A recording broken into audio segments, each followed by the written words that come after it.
klausimas. Čia su jumoru turbūt klausia žmogus. Aš kaip tik dabar... Čia gali būti, kad čia pasislėpęs yra Audrius Nakas po šito anketą ir su sarkazmu užduoda klausimą. Tai šitam kontekste aš kaip tik dabar naują 4 puslapių laikraštį jau pribaiginėjau. Ir vat šitam kontekste kaip tik rašiau eilinę, man atrodo, labai elementarią tiesą, kad saugumo šiame pasaulyje, kai yra branduolinės valstybės, saugumo mes Lietuva negalime užsitikrinti nei karinė jėga, nei finansinė jėga, kurios iš tikrųjų neturime. Ir kiek mes išleisime pinigų savo ginkluotei, nuo to saugumas nepadidės, o galbūt netgi sumažės.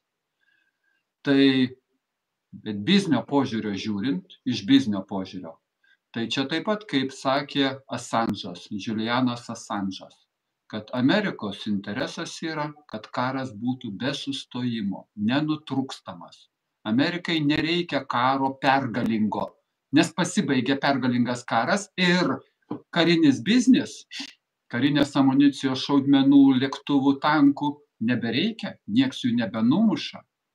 Tai šitam kontekste žiūrint, karinio biznio požiūrių žiūrint, reikia, pirkite visus, priversime pirkti. Pagalvokit, atkreipkite dėmesį. Sako, karinės išlaidos turi būti tam tikras procentas nuo BVP.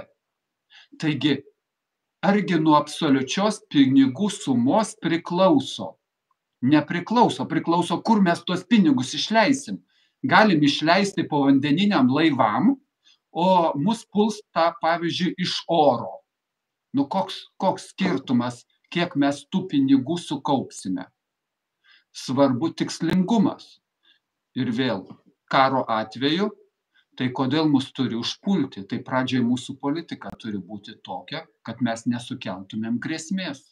Nu, įsijungiau čia plačiau pakalbėti. Toliau.